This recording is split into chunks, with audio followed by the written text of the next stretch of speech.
నమస్కారం. వార్తా విశ్లేషణ కార్యక్రమం లైవ్ షోకి స్వాగతం.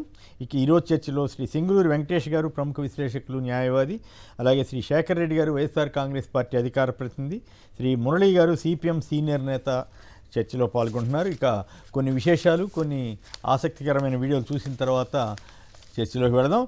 బాదుడే బాదుడు. ఇప్పుడు 9,412 కోట్ల రూపాయల మేర చంద్రబాబు ప్రభుత్వం బాదుడికి సిద్ధమవుతా ఉంది. రాష్ట్ర ప్రజలపై భారీగా విద్యుత్ ఛార్జీల భారం మోపుతున్న చంద్రబాబు ఈ ఛార్జీల పెంపుదలని కప్పిపుచ్చడం కోసం రకరకాల విన్యాసాలు జగన్ గారి మీద, అదానీ మీద, సౌర విద్యుత్ మీద అంతా గందరగోళం చేసినటువంటి తీరు మనం చూసాం. ఇది కాక ఇప్పటికే ఈ నెల బిల్లు నుంచి 6,072 కోట్లు వసూలు, అంటే ఇది ప్లస్ అనమాట, అంటే 15,000 కోట్లు బాదుడు అనమాట. ఇప్పటికి ఇంధన సర్దుబాటు ఛార్జీల పేరుతో తాజా వడ్డన జనవరి నుంచి 2026 నవంబర్ వరకు వసూలు.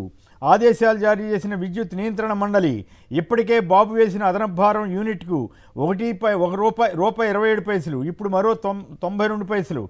మొత్తంగా యూనిట్కి ₹2.19 అదనంగా చెల్లించాల్సిన పరిస్థితిని చంద్రబాబు గారి ప్రభుత్వం క్రియేట్ చేసినట్లుగా ఈ పత్రికలో కథనం చెప్తా ఉంది. అయితే దీన్ని చాలా జాగ్రత్తగా ఈనాడు, ఆంధ్రజ్యోతి, ఇటువంటి ఆంధ్రజ్యోతిలో అనుకుంటే కొద్దిగా వచ్చింది. ఈనాడులో అయితే నాకు ఫస్ట్ ప్రముఖంగా అయితే కనపడలేదు, లోపల ఎక్కడో కనపడకుండా వేశారేమో.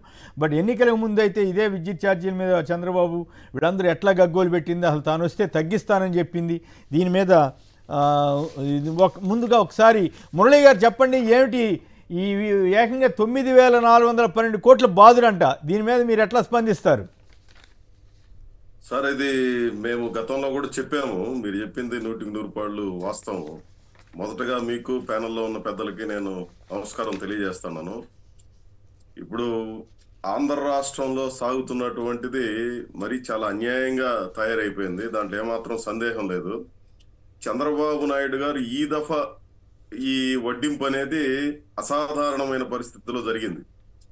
1998లో నుంచి నేను డైరెక్ట్గా ఈఆర్సీ మీటింగ్లో పాల్గొంటున్నాను.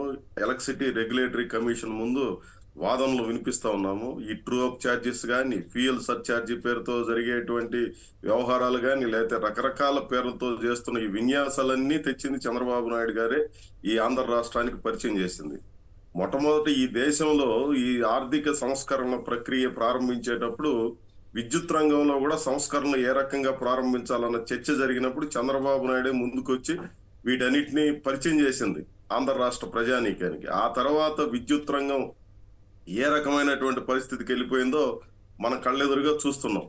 ఎన్నికలకు ముందేమో మేము పెంచమంటే పెంచము, మేము అధికారంలోకి వస్తే అన్ని రకాలుగా విద్యుత్ ఛార్జీలు తగ్గిస్తాము అని చెప్పి హామీని పదే ఇచ్చారు. ఈరోజు ఏం కొత్తగా చెప్పడం కాదు. ఎన్నికలకు ముందు సభల్లో ఏ సభకి సంబంధించి చంద్రబాబు నాయుడు క్లిప్పింగ్స్ చూసినా, లేదు పవన్ కళ్యాణ్ గారి క్లిప్పింగ్స్ చూసినా, తెలుగుదేశం పార్టీ నాయకులు ఎవరు మాట్లాడిన చూసినా దీన్ని పదే చెప్పారు. కారణం ఏమంటే విద్యుత్ ఛార్జీలు భరించలేనంత పరిస్థితికి వెళ్ళిపోయాయి, వాటిని మేము తగ్గిస్తామనేది వాళ్ళు చెప్పినటువంటి సారాంశం. ఇప్పుడు ఏం జరుగుతోంది?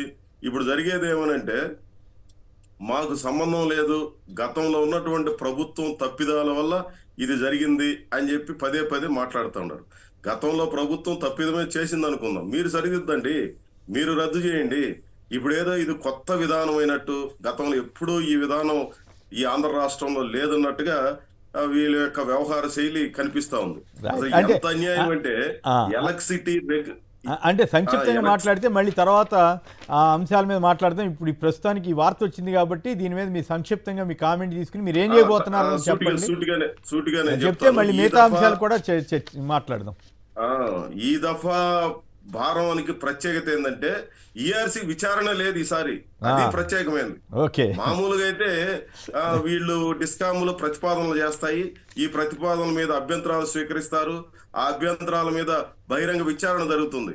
ఇప్పటి వరకు జరిగినటువంటి ప్రక్రియ ఇది. ఈ దఫా ఏ ప్రక్రియ లేదు, ఎత్తాడు పారేసి అన్ని పక్కన పారేసి డైరెక్ట్ గా దాదాపు ఇన్ని వేల కోట్ల రూపాయలు, 15,000 కోట్ల రూపాయలు 2 దఫాలుగా ఈరోజు వేశారు. ఇప్పుడు 9,000 చిల్లర కోట్లు భారం మోపారు. ఇప్పటికే ధరల భారాన అల్లాడిపోతున్నటువంటి ప్రజల మీద ఈ రకంగా ఏ విచారణ లేకుండా, ఏ అభిప్రాయం తీసుకోకుండా, ఎవరి దీన్ని పరిగణలోకి తీసుకోకుండా ఎలక్ట్రిసిటీ రెగ్యులేటరీ కమిషన్ భారతదేశ చరిత్రలో ఎక్కడ ఇది నేను వినలేదు ఇప్పటిదాకా. ఆంధ్ర రాష్ట్రంలో ఫస్ట్ టైం చూస్తున్నాం. ఏ అభిప్రాయం తీసుకోకుండా ఇన్ని వేల కోట్ల రూపాయల భారాన్ని మోపడం అనేది, దీన్ని మేము తీవ్రంగా వ్యతిరేకిస్తున్నాం. దీనికి వ్యతిరేకంగా ఆంధ్ర రాష్ట్రంలో పెద్ద ఎత్తున ఉద్యమాలకి వెళ్ళడానికి మేము సిద్ధమవుతున్నాం. రైట్, ఇది ఆసక్తికరమైనటువంటి అంశం. కొత్తగా మళ్ళీ చంద్రబాబు నాయుడు గారు అప్పుడు ఇంకేముంది, నేను వస్తే అసలు పైసా పెంచను, పైగా తగ్గిస్తాను 30-35% అని చెప్పినట్టున్నారు. ఇప్పుడు తగ్గించకపోగా ఇప్పుడు అసలు 100కి 100% అనండి, లేదంటే మరి ఏ శాతం అని చెప్పాలో. ₹2.19 ఒకేసారిగా పెరగడం అంటే బహుశా రాష్ట్ర చరిత్రలోనే ఇది ఒక రికార్డు కావచ్చు. 9,412 కోట్ల రూపాయలు పెంచుతున్నారట. ఇక ఇతర వార్తల్లోకి వెళ్తే, రెడ్ బుక్ పాలన ఇది, హామీల అమలు వైఫల్యాలపై నిలదీస్తే దొంగ కేసులు. కృష్ణా జిల్లా వైఎస్ఆర్ కాంగ్రెస్ పార్టీ నేతల సమావేశంలో జగన్ మండిపాటు. రాష్ట్రంలో వ్యవస్థలన్నీ కుప్పకూలిపోయాయి, ప్రశ్నించే గొంతులను అణిచివేయాలని చూస్తున్నారు, సోషల్ మీడియాలో ప్రభుత్వాన్ని విమర్శిస్తే తప్పుడు కేసులు పెడుతున్నారంటూ జగన్ గారు నిన్న ధ్వజమెత్తారు. ఆయన జనవరి 2వ వారం తర్వాత జనంలోకి వెళ్తాను, కార్యకర్తలతోటి కలిసి ప్రయాణం చేస్తానంటూ ఆయన నిన్న అందరినీ ఆసక్తికరమైనటువంటి స్టేట్మెంట్ ఇచ్చారు. మళ్ళీ తుఫానుగా బలపడిన వాయుగుండం ఫెంగల్ తుఫానుగా రూపాంతరం. నేటి మధ్యాహ్నం పుదుచ్చేరి సమీపంలో తీరం దాటే అవకాశం. చంద్రబాబుతో భేటీకి రాని జేసీ ప్రభాకర్ రెడ్డి ఇటువంటి వాటి మీద చర్యలు తీసుకోవట్లేదండి. పైగా వాళ్ళ మధ్య రాజీ కుదర్చడానికి ప్రయత్నాలు జరుగుతూ ఉన్నాయి.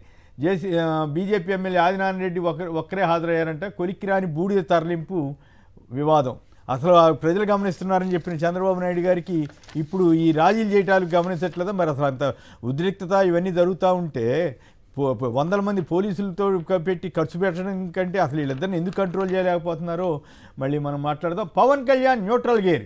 ఆయన నిన్న కాకినాడ వెళ్ళి ఆయన ఇక్కడ నాకు అనుమానం వస్తుంది, సీఎం నిన్న కేంద్ర మంత్రులను కలిసిన తర్వాత ఆయన ధోరణిలో మరి ఏమన్నా ఒకవైపేమో చంద్రబాబు గారికి అత్యంత విధేయుడిగా ఒకవైపున, ఇంకోవైపు ఏమో బీజేపీ వాళ్ళతోటి మంతనాలు జరుపుతూ మధ్యలో తనేదో సీఎంకి ఆల్టర్నేటివ్ అన్నటువంటి పిక్చర్ ఇవ్వడానికి ప్రయత్నం చేస్తున్నారా? టీడీపీ ఎమ్మెల్యే పైన ఆయన అసహనం వ్యక్తం చేసిన తీరు, ఆగ్రహం వ్యక్తం చేసిన తీరు, అలాగే అక్కడ కాకినాడ ప్రభుత్వం ఎంత అధ్వానంగా పనిచేస్తుందో కూడా ఆయన చెప్పారు. అక్కడ కాకినాడ పోర్టులో రేషన్ బియ్యం ఎట్లా అక్రమంగా ఎగుమతులు జరిగిపోతున్నాయి అని చెప్పిన తీరు కూడా ఆసక్తికరంగా ఉంది. దీని మీద కూడా చర్చలోకి వెళదాం. ఆయన ప్రధానంగా ఈయన తాను తటస్థులను చిత్రీకరించుకునేందుకు కూడా ఇలాంటి ప్రయత్నాలు చేస్తున్నారేమని కొందరు వ్యాఖ్య. ఇక గుత్తేదారులకు దీర్ఘకాలం పాటు రోడ్ల నిర్వహణకి ఇస్తారని ఈ బిల్డప్ ఈనాడు వాళ్ళంతా ఉన్నారు కదా. అసలు రోడ్ల మీద నిన్న ఎక్కడో చూశాను ఒక వీడియో. మంగళగిరి తాడేపల్లికి కొత్త రోడ్డు వేసేసినట్టు టీడీపీ వాళ్ళు ఇది పెట్టేసుకున్నారంట పోస్టింగ్. తీరా చూస్తే అక్కడక్కడ గోతులు పూడ్చారు తప్పితే గోతులు పూడ్చడానికి ప్రయత్నాలు జరుగుతున్నాయి తప్పితే అసలు రోడ్డు ఎక్కడ వేసారా అని ఆశ్చర్యపోతూ ఒక యువకుడు వీడియో పెట్టారు. ఇక టీడీపీ ఎమ్మెల్యే కొండబాబు చివాట్లు. మరోసారి ఎమ్మెల్యేని టార్గెట్ చేసిన డిప్యూటీ సీఎం పవన్ కళ్యాణ్ ఈసారి టగ్గులో వెళుతూ చెవాట్లు పెట్టారంట. బిజినెస్ అంటే స్మగ్లర్ను అనుమతించడం కాదు కదా అంటూ ఫైర్. విజిలెన్స్ ఎంక్వైరీ జరుగుతోందని చెప్పే ప్రయత్నం చేసిన ఎమ్మెల్యే కొండబాబు కాకినాడ పోర్టు నుంచి బియ్యం ఎగుమతులపై హోంమంత్రికి, పీఎంఓకి అంటే ప్రధానమంత్రికి ఈయన లెవెల్ అంతా కేంద్ర స్థాయికి వెళ్ళిపోయిందట్టుగా ఆయన వ్యవహరిస్తున్నారా అనేది ఇక్కడ ఆసక్తికరమైన చర్చ. ఇక కొన్ని విశేషాలు ఉన్నాయి. మహారాష్ట్ర ఎలక్షన్స్లో 2 అభ్యర్థులకి 26 బూతుల్లో, అదే అమరావతి అంట ఆ నియోజకవర్గం పేరు, 26 బూతుల్లో సేమ్ ఓట్స్ అంటండి. మున్నా రాథోడ్ అన్న ఆయనకి ఇండిపెండెంట్గా పోటీ చేసిన ఇంకో ఆయనకి కూడా 95 అంటే 95, 26 బూతుల్లో 113 అంటే 113, ఇట్లా 151 అంటే 151, ఇలా మిగిలిన బూతుల్లో కూడా సేమ్ ఓట్లు వచ్చినాయంటే. ఇవన్నీ లెక్క చదువుతూ వెళ్తే చాలా టైం పడుతుంది. కాబట్టి మాజీ కమిషనర్, ఎన్నికల చీఫ్ ఎలక్షన్ కమిషనర్ ఖురేషీ గారు 50% సాయంత్రం 5ంటికి ఉండటం ఏంటి, తెల్లారేసరికి 67% ఉండటం ఏంటి అని ఆశ్చర్యం వ్యక్తం చేస్తూ ఆయన ఇది ప్రమాదకరం ఎన్నికల వ్యవస్థకు అని చెబుతున్నారు. ఇక ఇంకో ఇంట్రెస్టింగ్ వార్త ఏంటంటే తాజాగా 16.4% అప్పు మళ్ళీ చేయబోతున్నారు. దేశం మొత్తం మీద అన్ని రాష్ట్రాలు కలిపి వచ్చే మంగళవారం 25,837 కోట్లు చేస్తుంటే మన రాష్ట్రం ఒకటే 4,237 కోట్లు అప్పు చేస్తుంది. మొన్న మంగళవారం నాడు 2,000 కోట్లు అప్పు తెచ్చారట. నవంబర్ 5న 2,000 కోట్లు అంటే దాదాపుగా నవంబర్లోనే, కేవలం ఒక్క నవంబర్లోనే 8,237 కోట్లు అప్పట. వెంకటేష్ గారు చెప్పండి, ఈ అప్పులు గొడవ ఏంది, మీరేమంటారు? ఇంకా రాలేదా? రైట్, మళ్ళీ మాట్లాడదాం తర్వాత. ఇక ఇంకో ఇంట్రెస్టింగ్ కామెంట్ ఏంటంటే, ఒక రోహిణి సింగ్ అని ఒక సోషల్ యాక్టివిస్ట్ అనుకుంటా, పవన్ కళ్యాణ్ గారి మీద ఒక సరదాతో కూడినటువంటి ఒక కామెంట్ చేశారు.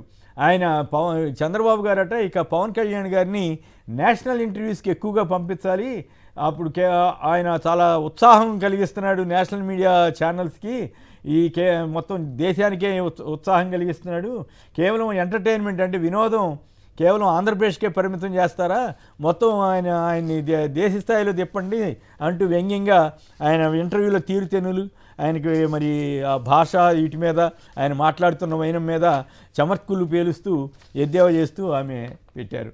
స్మగ్లర్లు అడ్డాగా కాకినాడ పోర్టు అయిందని చెప్పి పవన్ కళ్యాణ్ గారు వ్యాఖ్యానించడం ద్వారా ఏపీ ప్రభుత్వం ఎంత అధ్వానంగా ఉందో మరోసారి చెప్పారు. ప్రజలు బూతులు తిడుతున్నారేమో మొన్న చెప్పారు, ఇప్పుడేమో స్మగ్లర్లు అడ్డాగా మారిపోయింది అని చెప్తున్నారు. ఈ 6 నెలల్లోనే కదా ఇప్పుడు రేషన్ బియ్యం ఇప్పుడు ఈ మధ్య ఎగుమతి అయినాయంట, పట్టుకున్నారంట, ఎంత అడ్డాగా మారిందని పవన్ కళ్యాణ్ గారు చెప్తున్నారు. దాని కూడా మాట్లాడదాం. భూ కబ్జాదారులు హంతకులతో సమానం అటండి, కొత్తగా మళ్ళీ చంద్రబాబు గారి వ్యాఖ్య దీన్ని హైలైట్ చేయటం. ఓ పక్క ఇంతకుముందు టైటిలింగ్ యాక్ట్ మీద ఇట్లాగే ప్రచారం చేశారు, ఇప్పుడు మళ్ళీ దాన్ని ఇంకో రూపంలో తీసుకురావడానికి గ్రాబింగ్ యాక్ట్ అని ఇంకోటి పెట్టారు, రీసర్వే కంటిన్యూ చేస్తున్నారు. ఇప్పుడు చుక్కల భూముల మీద పడ్డట్టున్నారు. గతంలో జగన్ గారి టైంలో ఈ పేదల భూములకి పేదలకి అధీనంలో ఎప్పుడు ఏళ్ల తరబడి ఉంటున్నటువంటి భూములు పేద రైతులకి వాళ్ళకే ఇచ్చి నిషేధిత భూముల జాబితాని తొలగిస్తే దాంట్లో లక్షల ఎకరాలు ఇది జరిగిందని చెప్పి కొత్త పంచాయతీ తీసుకొచ్చి మొత్తం రైతులందరినీ ఇబ్బంది పెట్టే ప్రయత్నం చేస్తున్నట్లుగా కనపడతా ఉంది. ఇదంతా కూడా మరి ఇదే రూపం దాల్చుదో చూద్దాం. ఇక రాజ్దీప్ సర్దేశాయ్ గారు కూడా మహారాష్ట్రలో సాయంత్రం 5 నుంచి తెల్లారేసరికి 8% ఓట్ల శాతం పెరగడం ఏంటని ఆశ్చర్యం వ్యక్తం చేస్తూ ఒక ట్వీట్ ఇచ్చారు. అంటే మన స్మగ్లింగ్ చేయడానికి పెట్టింది ఎయిర్పోర్ట్ లీగల్గా చేసుకోవచ్చు. 10,000 మంది ఉద్యోగాలు అంటే మీరు ఇల్లీగల్గా మీరు పట్టుకుంటే 10,000 మంది ఉద్యోగాలు పోతాయంటే అందువల్ల మీరు రావద్దు, అది మనకి ఇచ్చేది. అదే బ్యూరోక్రసీ చెప్పేది, ఎందుకు పోతాయి ఉద్యోగాలు? స్మగ్లింగ్ను కోకైన్ అక్రమ బియ్యం రవాణా చేయడానికి పోర్టులు పెట్టేది. అవును సార్, మీరు కూడా ఉన్నారు కదా, షుడ్ స్టాప్ పెట్టినా సార్. మీరు కూడా కాకపోతే ఎట్లా? లేదు, ఇది రైట్. మన పొలిటికల్ లీడర్స్ బాధ్యత గవర్నమెంట్ రిప్రజెంటేటివ్స్. నో వే అందరూ ఫైట్ చేసింది, కొట్లాడింది అక్రమ రవాణా బియ్యం ఉన్నది. మరి మనందరం కూర్చొని మనం చూస్తూ ఉంటే ఆడపిల్లలకి అన్యాయం జరిగితే మీరు ముందుంటానని చెప్పారు, ఇప్పుడు ఎందుకండి అనుకున్నారు? మాకు తెలియాల్సింది ఏంటంటే మీరే చెప్పారు తిరుపతి మహాసభల్లో కంపల్సరీగా వాలంటీర్స్ నా అక్క చెల్లెమ్మలతో సమానము, వాళ్ళకి అన్యాయం చేయను, వాళ్ళ పొట్టగొట్టను, నేను 100% మీకు న్యాయం చేసేలా పోరాడుతా అన్నారు. ఇప్పుడు ఏది సార్ ఆ న్యాయం?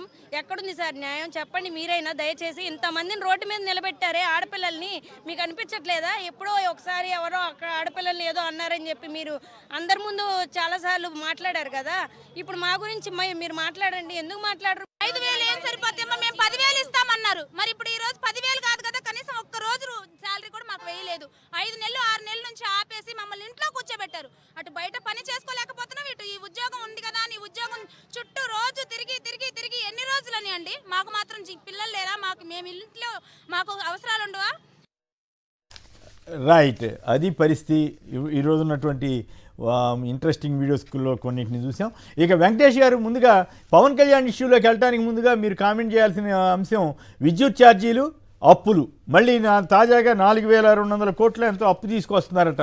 ఏమిటి, ఒక పక్క అప్పులు చేస్తున్నారు, ఒక పక్కేమో అప్పులు తీసుకొస్తున్నారు, ఇంకో పక్కేమో విద్యుత్ ఛార్జీలు, ఇవన్నీ కూడా P1, P2, P3, P4 అంటే ఇవేనా అని కొందరు మిత్రులు అంటున్నారు. మీరేమంటారు? అసలు ఏమిటి ఈ పరిస్థితి? తర్వాత పవన్ కళ్యాణ్ స్వతంత్రంగా ఎదగడానికి ప్రయత్నం చేస్తున్నాడా? ఆయన కేంద్రం బీజేపీ ఆధ్వర్యంలో దాన్ని చంద్రబాబు పోటీగా తయారవడానిక? ఒక పక్కేమో చంద్రబాబు గారితో చాలా విధేయుడిగా ఉన్నట్లుగా అక్కడ వ్యవహరిస్తూ, ఇక్కడ రెండో వైపు తను స్వతంత్రుణ్ణి, తను ఎవరి మీదైనా సరే రైడ్ చేయొచ్చు అని చెప్పినట్లుగా, ఏ పార్టీ ఎమ్మెల్యే మీదైనా చేయొచ్చు ఆగ్రహం వ్యక్తం చేసినట్టు వ్యవహరిస్తున్నారన్న అంశాల మీద చర్చలోకి వెళదాం.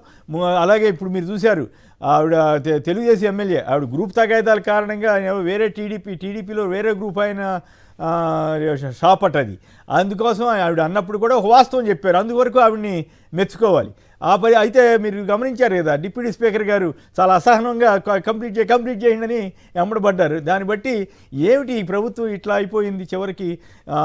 వీటి మీద విద్యుత్ ఛార్జీలు, అప్పులు, మద్యం, ఈ మూటి గురించి సంక్షిప్తంగా చెప్పండి. ఆ తర్వాత పవన్ కళ్యాణ్ ఇష్యూలోకి, ఎమ్మెల్యేల అరాచకాలు, వీటి మీద వెళ్దాం. Very good morning sir. నమస్తే. మీకు ప్యానల్ ఉన్న సోదరులకి, అలాగే మీ వీక్షకులకు కూడా, సాక్షి టీవీ వీక్షకులు కూడా వెరీ గుడ్ మార్నింగ్ సార్. అలాగే ఇప్పుడు ప్రత్యేకంగా ఈ విద్యుత్ ఛార్జీల గురించి కానీ, ధరల పెరుగుదల గురించి కానీ మనం చర్చించాల్సిన ఆవశ్యకతే లేదు సార్. క్రిస్టల్ క్లియర్ గా జగన్మోహన్ రెడ్డి గారు ఎలక్షన్స్ కి బిఫోరే సుమారుగా 75,000 కోట్ల రూపాయల ఫ్రీ బీస్ ఇస్తుంది ఈ గవర్నమెంట్. ఇప్పుడు చంద్రబాబు నాయుడు గారు చెప్పినటువంటి ఈ సూపర్ 6 పథకం కానీ అమలు చేయాల్సి వస్తే సుమారుగా 150,000 కోట్ల రూపాయల ఫ్రీ బీస్ ఇవ్వాల్సినటువంటి పరిస్థితి. ఈ రాష్ట్ర బడ్జెట్ దీనికి ఏ విధంగా కూడా సపోర్ట్ చేయదు. కాబట్టి ఇలాంటి అబద్ధపు ప్రామిసెస్ నేను చెయ్యను, నా వల్ల కాదు, దీనికన్నా ప్రతిపక్షంలో కూర్చోడానికి ఇష్టపడతాను ప్రజలను మోసం చేయడానికన్నా అని చెప్పేసి ఆయన క్రిస్టల్ క్లియర్ గా ఎలక్షన్ ముందే చెప్పి ఆయన ఈ ఫ్రీ బీస్ ఏవైతే సూపర్ 6 లాంటి అబద్ధపు హామీలు ఏవైతే ఉన్నాయో వీటిని చేయలేను అని చెప్పేసి ఆయన ప్రజలకు విశదీకరించడం జరిగింది.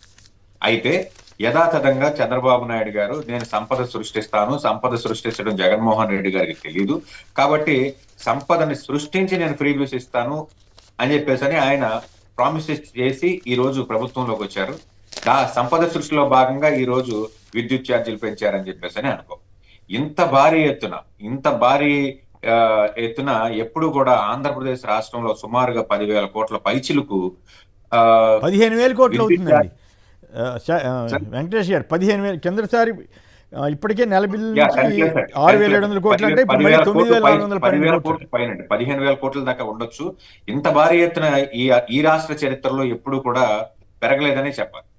విద్యుత్ సంస్థలని ప్రైవేటు పరం చేసిందే చంద్రబాబు నాయుడు గారు. విద్యుత్ సంస్కరణలు తీసుకొచ్చాననే నేపంతో ప్రభుత్వ చేతిలో ఉన్న వాటిని తీసుకెళ్లి ప్రైవేటు పరం చేసి దీనివల్ల ప్రజలకు భారం తగ్గుతుంది, నాణ్యమైన కరెంట్ వస్తుంది, నిరంతర విద్యుత్ వస్తుంది అని చెప్పేసి విద్యుత్ సంస్కరణలు తీసుకొచ్చి ఈ రోజు ఆ సంస్కరణలు ఫెయిల్ అయినాయి. కాబట్టి ఈ విద్యుత్ ఛార్జీలని మీరే భరించాలి అంటే సుమారుగా ఒక్కొక్క యూనిట్ కి ₹1.27 అని చెప్పేసి చెప్తున్నారు. ఒక్కొక్క యూనిట్ కి ₹1.27 కాదండి, 2 సార్లు కలిపి ₹2.19 అండి ఎట్ ఎ టైం అండి. ఒకసారి ₹127, మళ్ళీ సెకండ్ అది ఆగిపోలా, దాంతో పాటు ఇది కూడా కంటిన్యూ అవుతుంది. ఎస్ ఇటువంటి పరిస్థితి ప్రజలు ఎప్పుడు ఊహించలేదండి. చంద్రబాబు నాయుడు గారు వస్తే నేను విద్యుత్ ఛార్జీలు తగ్గిస్తాను అని చెప్పేసి పదే ఆయన చెప్పడమే కాకుండా డిప్యూటీ సీఎం గారితో కూడా, అంటే ప్రజల్లో సహజంగా సినిమా యాక్టర్స్ కి కాస్త అప్లాజ్ వస్తుంది కాబట్టి ఆయన వెళ్తే కాస్త జనాలు గుమ్మి కొడతారు, ప్రజలు మన పవన్ కళ్యాణ్ గారు చెప్తే నమ్ముతారని అతనితో కూడా అబద్ధాలు చెప్పించి ఈ రోజు ప్రజలను ఎత్తిన ఈ పిడుగు వేసినటువంటి పరిస్థితి. ఈ విద్యుత్ ఛార్జీలు అనుభవించిన తర్వాత ప్రజలు ఏ డెసిషన్ తీసుకుంటారు అనేది అందరికీ తెలిసే విషయమే. ఈ రోజు ఆల్రెడీ సూపర్ 6 హామీలు విఫలం అవడంతో ప్రజలు కోపం తారాస్థాయికి చేరే ఉంది. వీటితో పాటు మద్యం షాపుల గురించి మాట్లాడితే సుమారుగా 40,000 పైచిలకు మద్యం షాపులు ఈ రాష్ట్రంలో రాజ్యం వెళ్తున్నాయి. బడి హాస్పిటల్స్ అనే తేడా లేకుండా ఎక్కడ పడితే అక్కడ విచ్చలవిడిగా సార్ పేర్లు కూడా అమరావతి వైన్స్ అని, అలాగే బడి వైన్స్ అని చెప్పేసి అసలు ఎటువంటి పేర్లకి ఇచ్చారో కూడా తెలియనటువంటి పరిస్థితి. అవి సోషల్ మీడియాలో హల్చల్ చేస్తున్నాయి. ఇక రెండో విషయానికి వస్తే ప్రతి మద్యం షాపుకి కొన్ని బెల్ట్ షాపులు అనుసంధానంగా కూడా తీసుకోవడం జరిగింది. ప్రతి మద్యం షాప్కి, ఎందుకంటే వాళ్ళు కూడా మద్యం వ్యాపారులు కూడా ఈరోజు ఏదో పెద్ద లాభాలు పోగేసుకుంటున్నటువంటి పరిస్థితి కాదు సార్. మనం ఎంక్వైరీ చేస్తే భారీ ఫీజులతో వాళ్ళు మద్యం షాపులను పాడుకోవడం జరిగింది. ఈ షాపులకి సంబంధించినటువంటి ఏదైతే ట్యాక్స్ ఉందో ఇవి కట్టే క్రమంలో ఒక్కొక్కళ్ళు సుమారుగా 5 నుంచి 10 బెల్ట్ షాపులు మెయింటైన్ చేయకపోతే, అంటే డోర్ డెలివరీ మద్యం ఇవ్వలేకపోతే ఈ మద్యం షాపుల గురించి మళ్ళీ వాళ్ళు కాపాడుకునేటువంటి పరిస్థితి కాదు. కాబట్టి ఈ రోజు మద్యం ఏరులై పారుతుందని అంటారు కదా సార్, అటువంటి పరిస్థితిని ఆంధ్రప్రదేశ్ రాష్ట్ర అక్కడ కడపలో గమనించాల్సిన అంశం ఏంటంటే పైనేమో తాగొద్దని చెప్పేసి అంటారు, కిందేమో తాగండి అనేసి చెప్పే వ్యాపారం. అది ఇంట్రెస్టింగ్. ఇంకో పక్కేమో బెల్ట్ షాపులు నడిపితే 5 లక్షల ఫైన్ అంటారు, ఎక్కడ ఎవరి మీద వేసినట్టు లేదు. చంద్రబాబు గారి స్టేట్మెంట్లు మాత్రం ఈనాడు ఆంధ్రజ్యోతిలో పెద్ద ఎత్తున వేస్తుంటారు. అది ఇక్కడ పాయింట్. వాళ్ళ టీడీపీ ఎమ్మెల్యేనే చెప్పింది ఆ విషయం. ఆవిడని అంతవరకు మెచ్చుకోవాలి. ఆవిడ తగాదా, ఆయన ఎవరో పుత్తా నరసింహారెడ్డి గారు ఆ గ్రూప్ ఎవరితోటో తగాదారితో ఆవిడ చెప్పిందని, కానీ వాస్తవం చెప్పింది. మీరు గమనించే ఉంటారు కదా, పాపం ఆ డిప్యూటీ స్పీకర్ గారు చాలా అసహనం చెందుతున్నాడు. ఏమిటి ఇట్టడి అని చెబుతారు ఈవిడని. సార్ అదొక్కటే కాదు సార్, ఇప్పుడు అసెంబ్లీలో 0 అవర్ ఎందుకు జరుగుతుంది, అసలు మేము ఎందుకు వస్తున్నామో తెలియదు, అసలు ఈ ప్రభుత్వానికి శ్రద్ధ ఉందా అని సభ్యులు వ్యక్తపరిచినటువంటి సమయం చూసాము. స్పీకర్ గారు మంత్రుల్ని సభ నడిపే మంత్రులు ఆన్సర్ చేస్తారనే, మీరు మంత్రులు కొత్తగా అయినప్పటికీ కూడా మీరు సమయానికి సభలో ఉండాలి అని చెప్పేసి చేవాట్లు పెట్టిన సందర్భం చూసాము.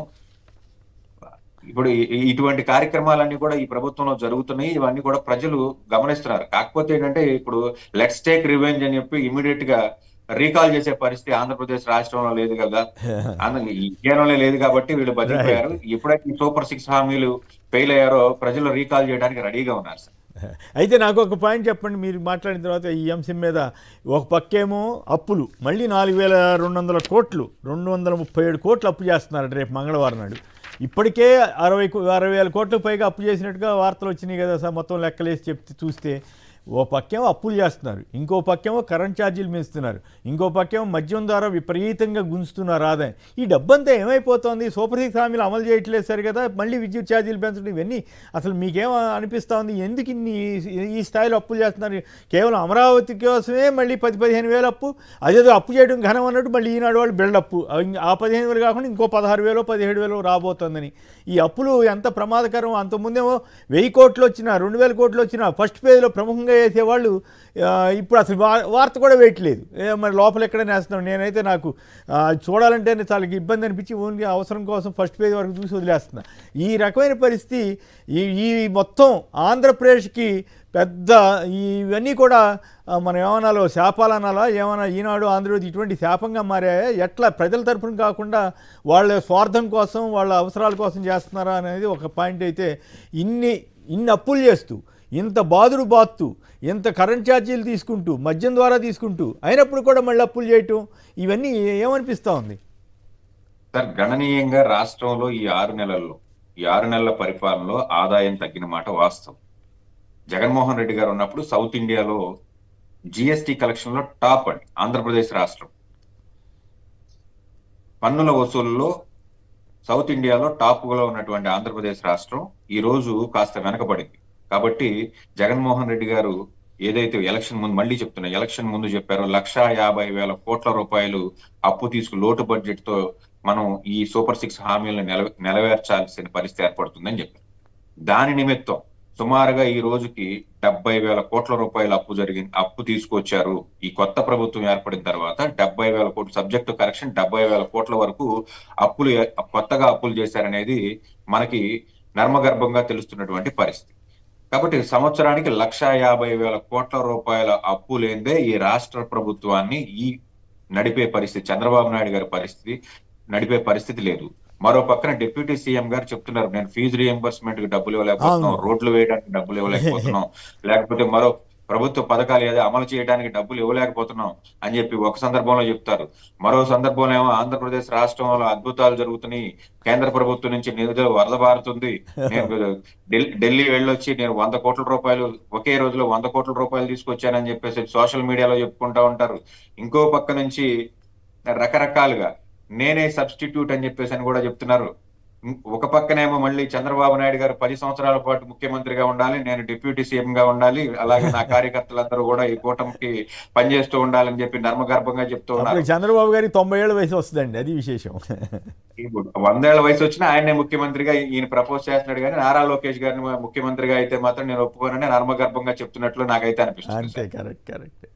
ఓకే, చంద్రబాబు నాయుడు గారు అయి ఉండాలి, లేకపోతే బీజేపీ సపోర్ట్ తో నేను ముఖ్యమంత్రిగా అవ్వాలి తప్ప ఆ రాజకీయం మళ్ళీ మాట్లాడదాం. శేఖర్ గారు చెప్పండి, పవర్ ఛార్జెస్ మళ్ళీ చెప్పేటువంటి రాజకీయం అంతే 9,412 కోట్ల రూపాయలు పెంచుతున్నారట.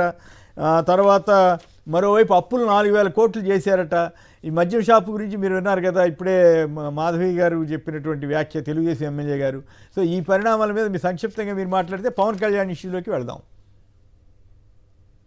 ఎస్ సార్, ఖచ్చితంగా. ఇప్పుడు ఈ అప్పులు చేయక ఈ రాష్ట్ర ప్రభుత్వానికి మరొక పరిస్థితి లేదు. ఆదాయాలని సంపద సృష్టి అని చెప్పేసి ప్రజలకు ఏదైతే బ్లఫ్ చేసి వచ్చారో, సంపద సృష్టి జరిగేటువంటి పరిస్థితి ఇప్పుడున్నటువంటి పరిస్థితుల్లో అయితే లేదు. కాబట్టి ఖచ్చితంగా అప్పుల మీద ఈ రాష్ట్ర ప్రభుత్వం ముందుకెళ్లాల్సినటువంటి పరిస్థితి. ఇక రెండో విషయానికి వచ్చినట్లయితే మద్యం శేఖర్ గారిని అడిగాను, మీరు ఆల్రెడీ మాట్లాడారు కదా, శేఖర్ గారిని అడిగాను నేను. ఓకే, కంప్లీట్ చేయండి, మీరు కంప్లీట్ చేయండి సార్. శేఖర్ రెడ్డి గారు చెప్పండి. శేఖర్ గారు మాట్లాడండి. కేఎస్ఆర్ గారు, మీకు అలాగే ప్యానలిస్టులకి అండ్ సాక్షి టీవీ వీక్షకులందరికీ కూడా గుడ్ మార్నింగ్ సార్. సార్, అప్పుల విషయానికి వస్తే చంద్రబాబు నాయుడు గారు ఒక రికార్డు ఉంది సార్ అప్పుల విషయంలో. రికార్డు ఏంటంటే ఒకే రోజు 5,000 కోట్ల రూపాయలు ఆర్బీఐ బాండ్లు వేలం వేసిన చరిత్ర 2019కి ముందు జరిగింది సార్. ఇప్పుడు 2024 తర్వాత ఆగస్టులో ఒకే రోజు 5,000 కోట్ల రూపాయలు అప్పు తీసుకొచ్చారు సార్. వచ్చే మంగళవారం 4,237 కోట్ల రూపాయలు అప్పు తీసుకొస్తున్నారు సార్. ఇంకా అప్పుల అప్పారావు ఎవరు, రుణ కంటుడు ఎవరు సార్? కేఎస్ఆర్ గారు, అవును, అప్పారావు ఎవరు, రుణ కంటుడు ఎవరు? ఆంధ్రాని శ్రీలంకలో ఎవరు మారుస్తున్నారు? ఆంధ్రాని మరో వెనుజులా లాగా ఎవరు మారుస్తున్నారు? ఇక ఈ ఆంధ్రజ్యోతి, ఈనాడు పేపర్లు వచ్చేయాలి సార్. సార్ చూస్తున్నాను సార్, ఆంధ్రజ్యోతి, ఈనాడు పేపరు మీరు మొదటి పేజీ చూస్తున్నారేమో సార్, కొంచెం ఓపిక తెచ్చుకొని మరి. లేదు, మీరేమనుకోవద్దు, నా వల్ల కాదు. నాకు ఈ వయసులో బీపీలు ఇవన్నీ ఇబ్బంది ఎక్కడ పడేది నాకు అసలు. నేను ఆ రెండిట్లోనూ పనిచేశాను. ఈ స్థాయికి దిగదారిపోతే నేను ఊహించలేకపోయాను, దురదృష్టం. అందుకని ఇవి అవసరం కోసం ఫస్ట్ పేజ్ వరకు చూస్తున్నాను తప్పితే, మీకు ఓపిక ఉన్నాళ్ళు చూడండి, ఆ బీపీ తెచ్చుకోకుండా చూడండి, ఏమిటి దరిద్రం అని మీరు అనుకోకుండా చూడండి. సార్ నేను అదే చెప్తున్నాను సార్, మేము కొద్దిగా ఓపిక తెచ్చుకొని లోపల పేజీలు మరి చూస్తున్నాం సార్. ఎక్కడన్నా కనిపిస్తేమో అప్పు గురించి కొంత రాస్తాడేమో అని చెప్పి 2 సందర్భాల్లో రాశారు సార్ అప్పుల గురించి. ఏం రాశారంటే అమరావతికి ప్రపంచ గర్వంగా రాశారు సార్. గర్వంగా, కరెక్ట్, వాళ్ళు చేస్తే గర్వం. 14,500 కోట్ల రూపాయలు అమరావతికి రుణం వస్తుంది అని చెప్పి గర్వంగా రాశారు సార్. తర్వాత ఇంకోసారి కూడా రాశారు సార్. ఏం రాశారంటే అమరావతికి హట్కో రుణం 16,000 కోట్ల రూపాయలు అని రాశారు సార్. అవును. సో దాని ఇంట్రెస్ట్ రేట్ ఎంత అని రాయరు సార్. తిరిగి చెల్లించాల్సినప్పుడు రాష్ట్ర ప్రభుత్వం మీద పడే భారం ఎంత అని రాయరు సార్. కానీ అమరావతికి వస్తుంది, ఇప్పటికి అమరావతి పేరు మీద తీసుకొస్తున్నటువంటి అప్పు ప్రపోజల్ 30,000 కోట్లు దాటిపోయింది సార్. ఎవరు కట్టాలి సార్ ఈ అప్పు అంతా? కేవలం అమరావతి ప్రాంతంలోని ప్రజలే కడతారా, రాష్ట్ర ప్రజలందరూ కట్టాలా? వీళ్ళు తీసుకొస్తున్నటువంటి కేవలం మార్కెట్ బాండ్ల వేలం ద్వారా తీసుకొస్తున్నటువంటి అప్పు 30,000 కోట్ల రూపాయలు అవుతుంది సార్. ఈ నెల జరిపేసరికి 5 నెలల్లో 30,000 కోట్ల రూపాయల అప్పు అంటే సంవత్సరానికి 1,50,000 కోట్ల రూపాయల అప్పు లేకుండా వీళ్ళు నడిపే పరిస్థితి లేదు. ఇదే సార్ సంపద సృష్టి అంటే? ఇది చంద్రబాబు నాయుడు గారు చేసినటువంటి సంపద సృష్టి. ఆయన సంపద సృష్టి ఎలా ఉంటుందో 95 నుంచి 2004 వరకు లెక్కలు కూడా చెప్పగలం సార్ మేము. ఆయన మీద అంత ప్రేమ కాబట్టి అద్భుతంగా అప్పటి నుంచి బాబు గారు తీసుకొచ్చినటువంటి సంపద సృష్టి మీద రీసెర్చ్ కూడా చేస్తున్నాం సార్ మేము.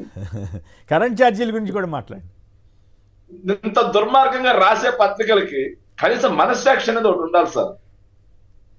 అప్పులు తగ్గించి రాష్ట్ర ప్రభుత్వ ఆదాయాలు పెంచినటువంటి జగన్మోహన్ రెడ్డి గారి మీద ఏమో ఇంత పెద్ద బండలు వేస్తారు సార్. రాష్ట్ర ప్రభుత్వ ఆదాయాలను అధపాతాళానికి దొక్కేసి అప్పుల్ని ఆకాశం ఎక్కించినటువంటి చంద్రబాబు నాయుడు గారినేమో విజనరీ సంపద సృష్టికర్త అని రాస్తారు సార్. తమ ప్రాపకం కోసం, తమ లబ్ధి కోసం ఆంధ్ర రాష్ట్ర ప్రజల్ని మోసగించేలా ఎంతటి తప్పుడు రాతలు రాయడానికైనా సిద్ధంగా ఉండే వాళ్ళకి నిజంగా రాష్ట్ర ప్రజలు ఏదో రోజు బుద్ధి చెప్పే పరిస్థితి వస్తుంది సార్. ఇంత దుర్మార్గమైన వార్తలు అయితే రాయకూడదు. ఎస్, చంద్రబాబు నాయుడు గారు చేస్తున్నటువంటి ఈ అప్పుల గురించి 4,327 కోట్ల రూపాయలు అప్పు చేస్తున్నారు కదా వచ్చే మంగళవారం. ఎక్కడున్నారు సార్ ఈనాడు? రాయండి మరి. రాష్ట్రం అప్పుల భయమైందని చెప్పి ఎక్కడన్నా మూలలో పేజీలో రాయండి మరి చూద్దాం. ఏమన్నా కృష్ణ గారు ఆంధ్రజ్యోతి పేపర్లో రాయండి సార్, ఓ మూల రాయా చాలు. జగన్మోహన్ రెడ్డి గారు కోవిడ్ టైంలో సార్ మన రాష్ట్రమే కాకుండా అన్ని రాష్ట్రాలు, అన్ని దేశాలు కూడా అప్పులకు వెళ్లాల్సినటువంటి పరిస్థితి కోవిడ్ టైంలో, ఆదాయాలు లేక. అవును. కోవిడ్ అప్పులకు వెళ్తే ఎంత చండాలంగా రాసినటువంటి పత్రికలు ఈ రోజు మాత్రం రాష్ట్ర ప్రభుత్వ ఆదాయాలు పెంచేపోయారు జగన్మోహన్ రెడ్డి గారు. ఖజానాలో మీలాగా 100 కోట్లు కాకుండా 7,000 కోట్ల రూపాయలు పెట్టిపోయారు. ట్యాక్స్ డివల్యూషన్స్ వచ్చాయి, రాష్ట్ర ఆదాయం పెరిగింది. కానీ మీరు మాత్రం సంక్షేమ పథకాలు ఏమి అమలు చేయరు, అన్నిటిని గుండు సున్నా కోతే. అమ్మఒడి, రైతు భరోసా లేదు, మత్స్యకార భరోసా లేదు, నేతన్న నేస్తం లేదు, కాపు నేస్తం లేదు,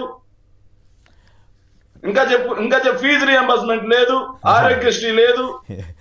ఏముందో చెప్పండి సార్. ఏం అమలు చేయాలి కాదుగా. ఇప్పుడు జనం ఏమనుకుంటున్నారంటే కొంతమంది నాకు ఫోన్ చేసి ఈవీఎం ప్రభుత్వంగా సార్ అడిగే పరిస్థితి లేదు, వాళ్ళు చెప్పే పరిస్థితి లేదు, అదేమంటే దౌర్జన్యం, ఇవన్నీ ఉత్తి వాళ్ళు అసలు భయపడలేదంట. ఇప్పుడు జనానికి భయపడలేదంట, జనమే భయపడాల్సిన పరిస్థితి వచ్చిందంట. ఇదేంద్ర బాబు. రైట్.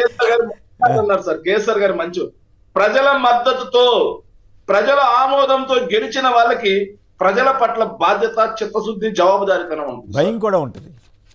భయం, అదే సార్, బాధ్యత, చిత్తశుద్ధి, భయం, జవాబుదారీతనం. అవును. కానీ ప్రజల మద్దతుతో గెలిచిన వ్యక్తులు కాదు, ఈవీఎం పోల్మాలతో గెలిచిన వ్యక్తులకి వీళ్ళకుండేది ఏంటో తెలుసా సార్? ఈ రోజు దోచుకో, పంచుకో, తినుకో.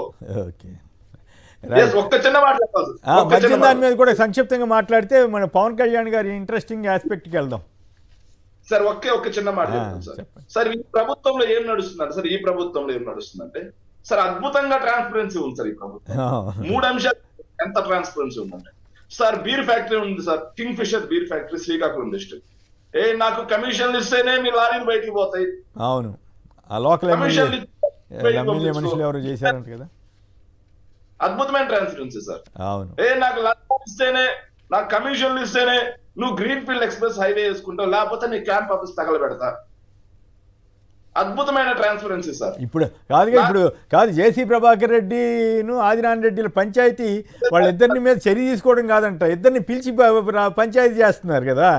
అసలు పోలీసులు 100 మంది పోలీసులు ఖర్చు పెట్టి మరి అక్కడ పెట్టి వాళ్ళిద్దరికి భద్రత కల్పిస్తున్నారు కదా. ఎప్పుడైనా చూసామా ఇట్లాంటి పరిస్థితి? మళ్ళీనేమో జనంలో ఎక్కడైనా జరిగితే ఇంకేముందని సోషల్ మీడియా వాళ్ళ మీద పెట్టే పీడీ కేసులని వీళ్ళ మీద కదా పెట్టాల్సింది అసలు. సార్ ఇలాంటి జిమ్మిక్ రాజకీయాలు మొత్తం కూడా చంద్రబాబు నాయుడు గారి పరిపాలన చూస్తాం సార్. సార్ ఒక చిన్న ఉదాహరణ సార్. పాపం సార్, ఇది మీరు ఇంతకు ముందు మీ గొంతు చించుకున్నారు సార్. పాపం 2019 ఎన్నికలకు ముందు మీరే సార్, నేను ఎన్నోసార్లు మీ డిబేట్లు, వనజాక్షి అనే ఎంఆర్ఓ జుట్టు పట్టుకొని ఇసుకలో ఈడ్చి కొడితే చర్యలు చేపట్టాల్సినటువంటి ముఖ్యమంత్రి వనజాక్షి గారిని దెందులూరులో మన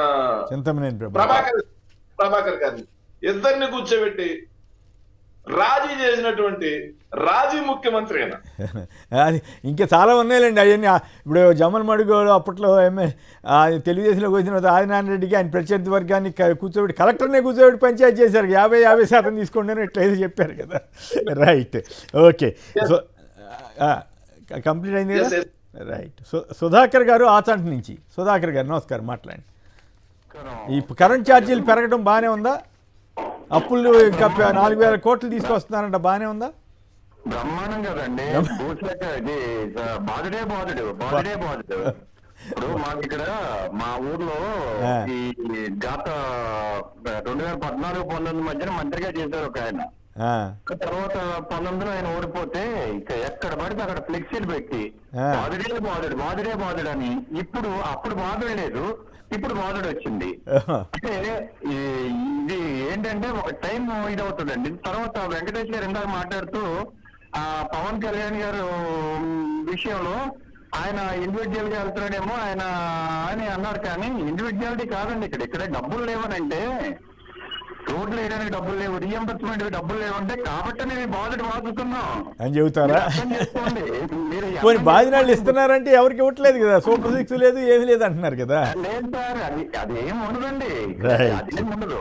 ఓకే. సాయి మోహన్ గారు చెన్నై నుంచి. సాయి మోహన్ గారు నమస్కారం, మాట్లాడండి. నమస్కారం ప్యానల్ సభ్యులకంతా నమస్కారం. పవన్ కళ్యాణ్ గారికి ఏమన్నారు, పూర్తి అధికారులు అమర్యాదగా చూశారు. తర్వాత డిప్యూటీ సీఎం గా ఉండి ఆయన్ని చూడలేదు. పేదల బియ్యం అంతా అక్కడ తీసుకుపోతారు. దానికి కూడా గత ప్రభుత్వమైన అంటున్నారు. అది ఎంతవరకు తెలియదు మనకి. కానీ ఆయనకి డిప్యూటీ సీఎం గారు వాళ్ళ అధికారులు ఎందుకని అలా మా అమర్యాదగా చూస్తున్నారని నేను కొంచెం ఫీల్ అయినానండి. ఓకే, అది వేరే అంటే హోంమంత్రి గారి పట్ల ఆ మాటలు అని ఉండాల్సింది కాదని మీ అభిప్రాయమా? హోంమంత్రి లేకపోతే నేను హోంమంత్రి పదవిని తీసేసుకుంటాను, నేను శాంతి భద్రతలు కూడా నేనే తీసుకుంటానని.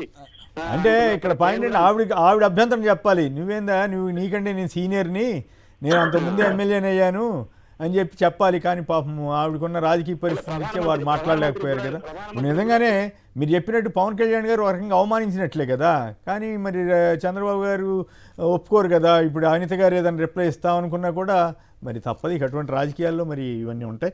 రైట్, మురళి గారు ఇంకొక మాట చెప్పండి. అప్పుల గురించి కూడా మీరు మాట్లాడిన తర్వాత అప్పులు మీరు చూశారు కదా, ఈ జేసీ ప్రభాకర్ రెడ్డి వర్సెస్ ఆదినారాయణ రెడ్డి గొడవల్లో మీకేమనిపిస్తుంది? దీని మీద కూడా మాట్లాడిన తర్వాత పవన్ కళ్యాణ్ గారి రాజకీయం మీదకి వెళదాం.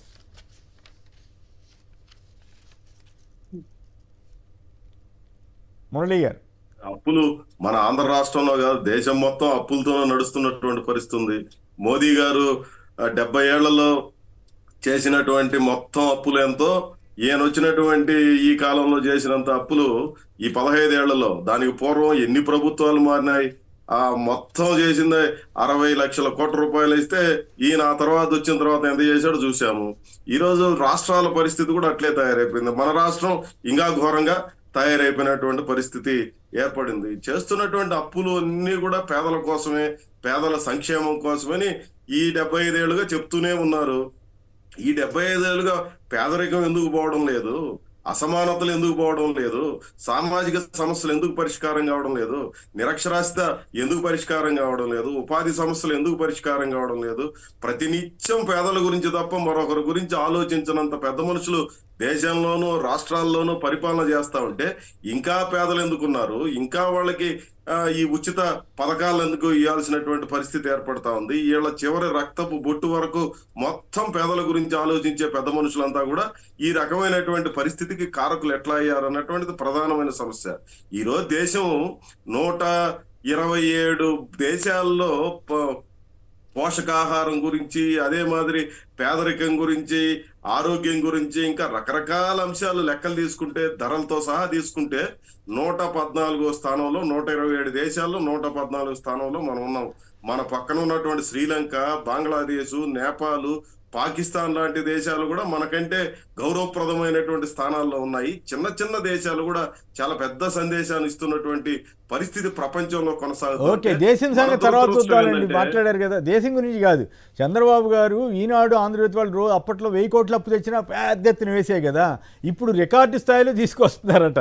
కనీసం వార్త అయిపోతే అయిపోయారు. ఓకే, చంద్రబాబు గారు కూడా చాలా తీవ్రంగా విమర్శించేవారు కదా, అసలు అప్పుడే అవసరం లేదు, తను వస్తే సంపద సృష్టిస్తానని కదా వారు చెప్పింది. నిజంగా సంపద సృష్టిస్తే గర్వించాలి, కానీ అప్పులు తీసుకురావడం సంపద అవుతా అన్నది ప్రశ్న.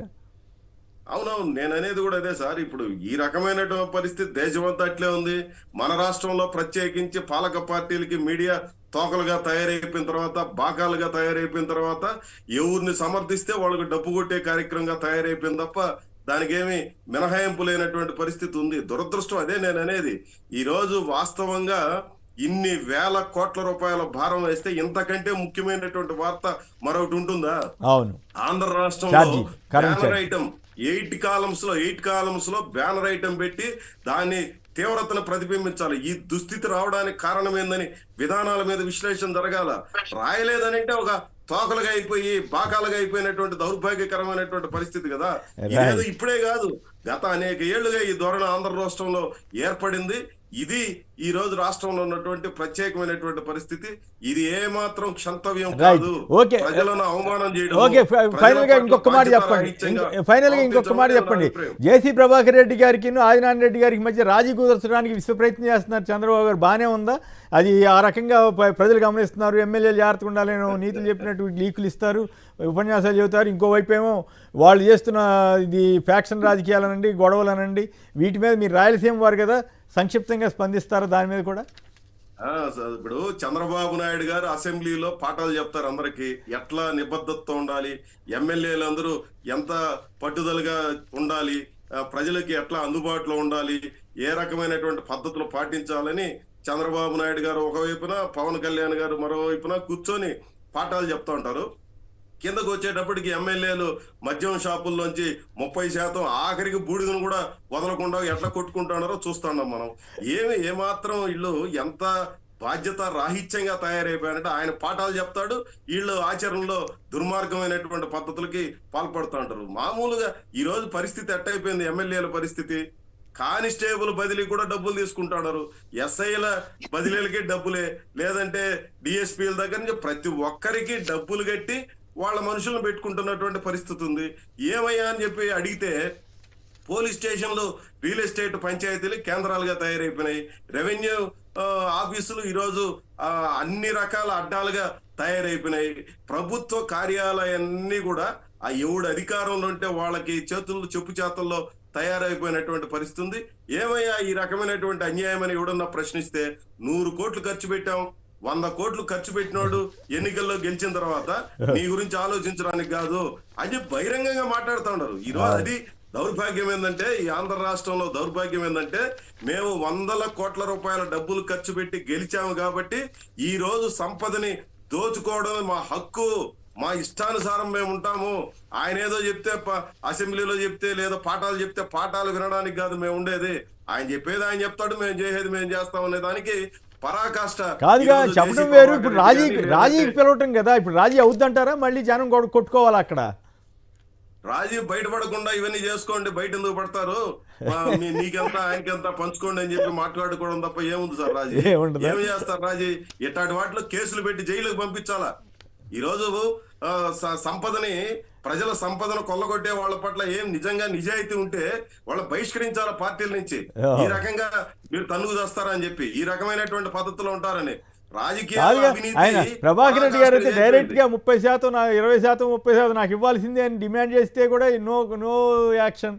అట్లాగే ఆయన ఏకంగా ఎస్పీ గారికే ఉత్తరం రాశాయంట, నేను ఆ సంగతి చూస్తాను, తాడిపత్రికి ఎట్లా వస్తాడో ఆదినారాయణ రెడ్డి వెహికల్స్, ఆయన గ్రూప్ వెహికల్స్ అని అన్నారట. ఈయన వెళ్ళేమో, ఆదినారాయణ రెడ్డి గారు వెళ్ళేమో సీఎం రమేష్ గారి సిబ్బంది మీద దాడి చేశారంట, అదానీ గ్రూప్ వాళ్ళు పెడుతున్నటువంటి ప్రాజెక్టు పనులు చేస్తున్న వాళ్ళ మీద. సో అయినా కూడా నో యాక్షన్. అదే వేరే వాళ్ళ మీద అయితే సోషల్ మీడియా యాక్టివిస్టుల మీద ఎంత నీచంగా ఎంత దారుణంగా కేసులు పెడుతున్నారు. ఆర్గనైజ్డ్ క్రైమ్ అంటే వాళ్ళ మీద తప్పు చేస్తే తప్పు కేసు పెట్టండి, తప్పేం కాదు, ఎవరు కాదను. కానీ ఆ పెట్టే తీరు, తిప్పుతున్న తీరు, పోలీస్ స్టేషన్లు పెట్టి తిరుగుతున్న 1, 10, 20, 30 ఏమిటి అరాచకం. ఎన్నిసార్లు చెప్పినా అది అట్లాగే అయిపోయింది. మురళీ గారు బాధపడటం తప్ప మీరు నేను చేయగలిగింది ఏమీ లేకుండా పోయింది. శేష్ కుమార్ గారు ఈస్ట్ గోదావరి నుంచి. శేష్ కుమార్ గారు నమస్కారం, మాట్లాడండి. నమస్కారం అండి. నమస్కారం. ఆ రోజు జగన్ గారు సంక్షేమ పథకాలు పేద ప్రజలకు ఇవ్వడానికి ఏమైనా 1000 కోట్లు అప్పు చేస్తే దేశం శ్రీలంక అయిపోతుంది, విజయపై అయిపోతుందని దుబ్బించారండి జనం. అవును. ఈ రోజు నెలకి 10,000 కోట్లు అప్పు చేస్తున్నా కూడా సంక్షేమ పథకాలు మాత్రం లేవండి. అవును. కనీసం అమరావతి కింద పెడుతున్నారా రూపాయి అంటే అది లేదండి. మరి ఏం చేస్తున్నారు? ఈ డబ్బు అర్థం కావట్లేదు. అయ్యా, ఈ డబ్బు అంతా ఏం చేస్తున్నట్లు అర్థం కావట్లేదు. ఈ డబ్బు అంతా ఏం చేస్తున్నారో మరి వీళ్ళ విలాసాలు ఖర్చు పెడుతున్నారో మంత్రులు అర్థం కావట్లేదండి. అవును. మరి ఎవరు చెప్తున్నారు మరి ఎంతవరకు కరెక్ట్? ఈ తెలుగుదేశం వాళ్ళకి పెండింగ్ బిల్లు ఉన్నాయన్నీ వాటిని చేసుకుంటూ వెళ్తున్నారని చెప్పి అంటున్నారు. నిజమో ఉడితో మనకు తెలియదు. దయాకర్ గారు పాలకోల్ నుంచి. దయాకర్ గారు నమస్కారం, మాట్లాడండి. హలో దయాకర్. ఇప్పుడు ఈ మన మురళి గారు మాట్లాడుతూ కొన్ని విషయాలు చెప్పారు. అయితే ఇక్కడ ఉన్న పరిస్థితి ఏంటంటే అప్పులు చేస్తున్నారు. కొన్ని సంక్షేమం కోసం చేయాలి, కొన్ని అభివృద్ధి కోసం చేయాలి. కానీ మొత్తం సంక్షేమం పేరుతో గుంతలు పూడ్చి ఇదే రోడ్లు వేసేస్తామని వాళ్ళేమో ఇది పెట్టుకుంటున్నారు పాలక పార్టీ వాళ్ళు. నెక్స్ట్ సంక్షేమం అనేది లేనే లేదండి. ఒక్క పెన్షన్లు ఒకటే పెంచారు, ఇంకేది ఇవ్వలేదు. ఇక మూడో విషయం, నిన్న మా ఫ్రెండ్ కి ఫోన్ చేసి అరే ఇలా మహిళా మంత్రి గారు ఇలా మాట్లాడుతున్నారు మహిళల గురించి, జగన్ గారు వేసిన డబ్బుల విషయంలో అంటే ఒరే బాబా గొడవస్తుగా బాబు మా ఫోన్లు కూడా ట్యాప్ చేస్తారేమో అంటున్నాడండి. చివరికి ఆ పరిస్థితి వచ్చిందా? చివరికి భయపడిపోతున్నారండి. జనాన్ని భయపెట్టి అంటే అడగదిగా ఈవీఎంల ద్వారా గెలవచ్చు అనే ఫీలింగ్ వస్తే జనాన్ని లెక్క చేయాల్సిన అవసరం ఏముంది? ఇప్పుడు ఉత్తర కొరియాలో నియంత ఉన్నాడు, ఆ నియంతకి ఆయనకి జనంతో భయం ఉంటుంది, జనాన్నే భయపెట్టే పరిస్థితి కదా. దానికి మనం ఏం చేస్తాం? ఇది ప్రజాస్వామ్యంలో ఇవన్నీ చూడాలి మరి ఎట్లా ముందుకెళ్తాయో. రైట్. ఇక పవన్ కళ్యాణ్ గారు సొంతంగా చంద్రబాబు గారికి ఆల్టర్నేటివ్గా తయారాలన్న ఉద్దేశంతో ముందుకు నడుస్తున్నాడా? ఎమ్మెల్యేలని మొన్న హోంమంత్రిని అన్నారు, ఇవాళేమో సివిల్ సప్లై మినిస్టర్ని పక్కన పెట్టుకుని ఆయన పార్టీ వాడు అనుకోండి తెలుగుదేశం ఎమ్మెల్యే మీద ఆగ్రహం చెందాడు. సరే చంద్రబాబు గారు అందరు ఎమ్మెల్యేల మీద పెత్తనం చేస్తున్నట్టుగా తను కూడా చేయాలని ఉద్దేశమా, లేక న్యూట్రల్గా ఉండాలని తద్వారా ఆల్టర్నేటివ్ అనిపించుకోవాలని ఉద్దేశమా, కేంద్ర ప్రభుత్వంలో మంత్రుల్ని ప్రైమ్ మినిస్టర్ని కలిసి వచ్చిన తర్వాత ఆయనకి జోష్ పెరిగిందా, నిజంగానే ఓ పక్కేమో చంద్రబాబు గారికి విధేయుడిగా అత్యంత విధేయుడిగా, విధేయత అంటే అసలు ఆ మాటలు తీస్తే రెండో వైపు ఏమో ఈ రకంగా, ఏమిటి దీంట్లో ఏమన్నా రాజకీయం ఉందా, నాటకీయత ఏమైనా ఉందా వెంకటేష్ గారు? ఖచ్చితంగా అండి, ఖచ్చితంగా ఇది పవన్ కళ్యాణ్ మార్క్ రాజకీయం అనే చెప్పాలి. ఒక కొత్త రకమైనటువంటి రాజకీయానికి ఆయన తెరలేపాడా అని చెప్పాలి. ఎందుకంటే కూటమిలో భాగంగా ఇక్కడ చంద్రబాబు నాయుడు గారిని తప్ప వేరే ముఖ్యమంత్రి క్యాండిడేట్ గా ఒప్పుకునేటువంటి పరిస్థితి కూటమి నేతల మధ్య లేదు. ఇలాంటి క్రమంలో బీజేపీ అధిష్టానాన్ని, అలాగే మహారాష్ట్రలో ఆయన చేసినటువంటి ప్రచారం కానివ్వండి, దానివల్ల ఎంతో కొంత ఓటు బీజేపీకి యాడ్ అయింది. ఇప్పుడు వాళ్ళ మహారాష్ట్రలో అధికారం చేపట్టింది కాబట్టి ఖచ్చితంగా దానిని కూడా పవన్ కళ్యాణ్ గారు తన ఖాతాలో వేసుకున్నారు. అలాగే కేంద్ర పెద్దలతో, అలాగే ఒక ఉప ముఖ్యమంత్రి ఢిల్లీలో ఎంపీలకు విందివ్వడం అనేది ఇదే మొదటిసారి నాకు తెలిసినంత వరకు. ఢిల్లీలో ఉన్నటువంటి పెద్దలకి అలాగే రాష్ట్ర ఎంపీలకి విందు రాజకీయాలు నడిపి వెంటనే ఇక్కడ కాకినాడ పోర్టుని విజిట్ చేసి, నాకు ఇంకా తెలియని విషయం ఏంటంటే సర్ప్రైజింగ్ వ్యవహారం, పవన్ కళ్యాణ్ గారు వెళ్ళి సీజ్ ద షిప్ అంటారు. 1 day బిఫోరే ఇక్కడ ఈటీవీకి సంబంధించిన యాప్ లో ఆల్రెడీ ఆ పోర్టులో కన్సెంట్ షిప్ వెజల్ ఏదైతే ఉందో అది ఆల్రెడీ సీజ్ చేశారు, జిల్లా కలెక్టర్ గారు సీజ్ చేశారు అని చెప్పేసి అని ఒక న్యూస్ ఆర్టికల్ అయితే బయట హల్చల్ చేస్తుంది. ఇప్పటికి కూడా గూగుల్లో సెర్చ్ చేసినప్పటికీ కూడా పవన్ కళ్యాణ్ గారు సీజ్ చేసిన దానికన్నా ఒక 1 day బిఫోరే అది సీజ్ అయిందని చెప్పేసి అని న్యూస్ వచ్చినటువంటి పరిస్థితి. మరి అలా వచ్చినప్పుడు ఈయన దీన్ని క్యాష్ చేసుకున్నారా, లేకపోతే పబ్లిసిటీకి వాడుకున్నారా, లేకపోతే జనాలు ఈ సూపర్ 6 పథకాల గురించి ప్రభుత్వాన్ని విమర్శిస్తున్నారు కాబట్టి పవన్ కళ్యాణ్ లాంటి వ్యక్తి అక్కడ ఆ హల్చల్ చేస్తే వాళ్ళ యొక్క అంటే అట్లాగా at the same time Chandrababu ప్రభుత్వాన్ని గబ్బట్టించినట్టు కూడా కదా, తర్వాత డైవర్ట్ చేసి ఉండొచ్చు. ముందు ప్రజలు బూతులు తిడుతున్నారని చెప్పి ఆ తర్వాత అబ్బో మా ఇంట్లో వాళ్ళని తిట్టారు అది అని మళ్ళీ డైవర్ట్ చేసి ఇవన్నీ సోషల్ మీడియా వాళ్ళ మీద డైవర్ట్ చేసి ఉండొచ్చు. కానీ బట్ ఓవరాల్గా పవన్ కళ్యాణ్ చేస్తున్న వ్యాఖ్యలు కొన్ని ఒకసారి చంద్రబాబు గారి సమక్షంలో పొగుడుతుండొచ్చు, ఓ బ్రహ్మాండం భజగోవిందం అని. కానీ రెండో వైపు అక్కడికక్కడికి వెళ్ళినప్పుడు ఫీజు రియంబర్స్మెంట్ డబ్బులు లేవు అని చెప్పటం, అట్లాగే కాకినాడ పోర్టులో అధ్వానంగా ఉందని చెప్పటం, ఇవన్నీ చంద్రబాబు ప్రభుత్వం మీద హోంమంత్రి అనేది నేనే తీసుకుంటానని చెప్పటం, ఇవన్నీ చంద్రబాబు గారి ప్రభుత్వాన్ని గబ్బు పట్టించడంలో భాగం అవుతాయా అవ్వా? చంద్రబాబు నాయుడు గారిని డైరెక్ట్ గా పొగుడుతారండి, డైరెక్ట్ గా పొగడక తప్పదు అసెంబ్లీలో. అలాగే బయట గ్రౌండ్ రియాలిటీ ఎలా ఉందనేది పవన్ కళ్యాణ్ గారు ఇంకా అంత పూర్తి స్థాయి పరిణితి చెందిన నాయకుడు కాలేదు కాబట్టి చంద్రబాబు నాయుడు గారి లాగా బయట కూడా అబద్ధాలు చెప్పలేని పరిస్థితిలో ఉన్నారని చెప్పేసి అని అనుకోవాలి. ఈ రోజు డైరెక్ట్ గా ప్రజలు ఏమని తిడుతున్నారు, ఇప్పుడు పవన్ కళ్యాణ్ గారు చెప్పపోయినంత మాత్రాన ప్రజల యొక్క నాడి తెలియకుండా లేదు. ఇవాళ నలుగురు కలిసి ప్రభుత్వం ఎలా ఉంది అని చర్చించుకుంటే అందులో 3 తిట్టే పరిస్థితి. కాబట్టి ఆ గ్రౌండ్ రియాలిటీ ఏదైతే ఉందో దాన్నే పవన్ కళ్యాణ్ గారు పదే చెప్పడం జరుగుతుంది. ఆయన ఉద్దేశం ఎస్ అదేనండి. ఈ ప్రభుత్వంలో నేను భాగం కాదు, నేను మొదటి నుంచే చెప్తాను. ప్రభుత్వం చంద్రబాబు నాయుడు గారి యొక్క విజన్ లోనే వెళ్తుంది. ఈ ప్రభుత్వంలో పరిపాలనకి నాకేం సంబంధం లేదు. నా మంత్రిత్వ శాఖల పరిధి వరకు నేను చూసుకుంటున్నాను. సక్సెస్ఫుల్ గా ఏదైతే అందరూ అనుకున్నట్లుగా నేను పార్ట్ టైం పొలిటీషియన్ కాదు, ఫుల్ టైం ప్రజల్లో ఉండగలుగుతున్నాను. మీ ప్రజలకి నేనేం చేయగలుగుతానో చూసి అది కంపల్సరీ చేస్తాను. నా శాఖలే కాకుండా పక్క శాఖల్లో ఉన్నటువంటి పనితీరును కూడా నేను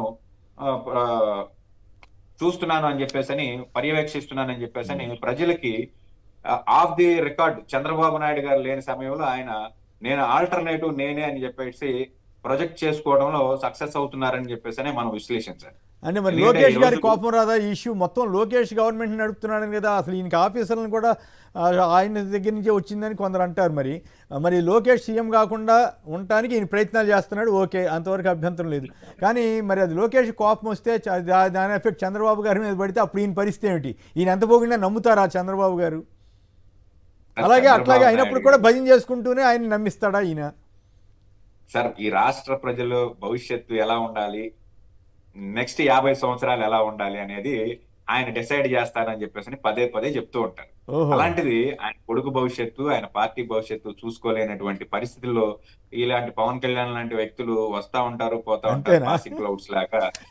ఆయన ఎలా చేసుకోవాలి, ఆయన కొడుకు యొక్క హనుమంతుడి ముందు రాజకీయ హనుమంతుడి ముందు జీవితానికి ఎలా కుప్పిగంతులు వేస్తున్నట్లయినా పవన్ కళ్యాణ్ గారు అట్లయితే ఎలా చంద్రబాబు ఎలా గారు వేయాలి అనేది పూర్తి స్థాయిగా అవగాహన ఉన్నటువంటి వ్యక్తి. కాబట్టి రాష్ట్ర రాజకీయాల నుంచి నువ్వు కేంద్ర రాజకీయాలకు వెళ్ళు, నువ్వు కేంద్రంలో మోడీ గారితో నీ ములాఖాతులు అవసరం మనకి అని చెప్పేసి అని ఈయన్ని బలవంతంగా ఢిల్లీ ఫ్లైట్ ఎక్కించినటువంటి పరిస్థితి తప్ప అంతేనా? రాష్ట్రంలో ఈయన ఉండే ఎలమంటే ఇలాంటి వెళ్ళింటాడంటారా? వ్యవహారాలు. అంతేలేండి. ఇప్పుడు అంతే ముందు ప్రజలు బూతులు తిట్టారని చెప్పారు, చంద్రబాబు గారి దగ్గరికి వెళ్ళగానే మళ్ళీ మాట మార్చేశాడు.